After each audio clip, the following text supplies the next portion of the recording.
So এখান থেকে আমরা আরো দুইটা আমাদের হচ্ছে ড্যাশবোর্ডের ভিতরে অপশন আছে। প্রথমটা হচ্ছে এই পার্সোনাল। সো পার্সোনাল মানে এই প্রজেক্টগুলো আমি যেগুলো ক্রিয়েট করেছি সেগুলো এখান থেকে দেখাচ্ছে। অ্যান্ড এখানে আপনারা যা দেখতে পাচ্ছেন ওভারভিউতে এই একই জিনিস, কারণ আমার সবগুলি পার্সোনালে এখান থেকে ক্রিয়েট করা।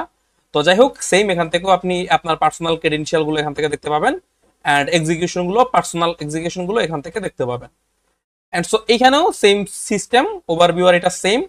অ্যান্ড ফাইনালি আরেকটা অপশন আছে শেয়ার উইথ ইউ। এখন এইখানে শেয়ার উইথ ইউ যেটা আছে, এইখানে আপনি হচ্ছে কোনো একটা আপনি একটা প্রজেক্ট আপনি যদি নিজের জন্য ক্রিয়েট করেন এবং সেটা যদি অন্য কারোর সাথে আপনি শেয়ার করেন, সো সেই ক্ষেত্রে সেই ওয়ার্কফ্লো গুলো এখানে থাকবে। সাধারণত আমাদের ক্লায়েন্টের ওয়ার্কফ্লো এমন শেয়ারেবল ওয়ার্কফ্লো দরকার হয় না।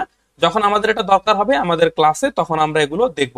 বাট আমাদের এই শেয়ার উইথ ইউ, এটা আমাদের সাথে যদি কেউ তার ওয়ার্কফ্লোটা শেয়ার করতে চায়, ধরেন অন্য একজন আপনাকে ক্লায়েন্ট একটা কাজ দিল, তার ওয়ার্কফ্লোতে কিছু আপডেট করবেন, সো সে সেগুলো আপনার সাথে শেয়ার করবে এবং সেই শেয়ার্ড ওয়ার্কফ্লো গুলো আপনি এইখানে দেখতে পাবেন।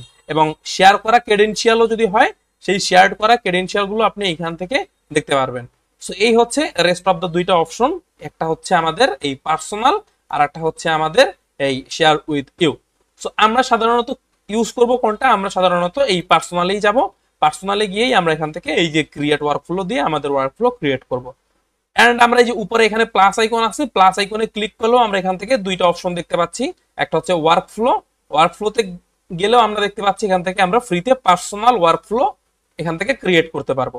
এন্ড ক্রেডেনশিয়ালে গেলেও আমরা এখান থেকে পার্সোনাল ক্রেডেনশিয়াল জেনারেট করতে পারবো। সো এই প্রজেক্টটা হচ্ছে লক, কারণ এটা হচ্ছে পেইড, এটা হচ্ছে আমরা ফ্রিতে ইউজ করতে পারবো না। এটা আমরা ধরেন পুরো টিম, আমাদের কোনো একটা হচ্ছে একেবারে একটা এজেন্সির মতো যখন কাজ করব, তখন আমরা এই প্রজেক্ট আনলক পাবো। সো এটা আমরা যখন আমরা পেইড করে কিনে নিব তখন এটা পাবো। সো আমাদের এগুলো দরকার নাই আপাতত। সো আমরা আমাদের শেখার জন্য, আমাদের এন্টারটেইন শেখার জন্য এগুলো লাগবে না। অ্যান্ড ফাইনালি আমরা ওয়ার্কফ্লো এখান থেকেও পার্সোনালে গিয়ে ক্রিয়েট করতে পারি, অ্যান্ড এখান থেকে ক্রিয়েট ওয়ার্কফ্লোতে গিয়েও আমরা ওয়ার্কফ্লো ক্রিয়েট করতে পারি। সো নেক্সট ভিডিওতে আমরা দেখব ওয়ার্কফ্লো কিভাবে আমরা ক্রিয়েট করব এবং ওয়ার্কফ্লোর ভিতরের ইন্টারফেস। থ্যাংক ইউ, আসসালামু আলাইকুম।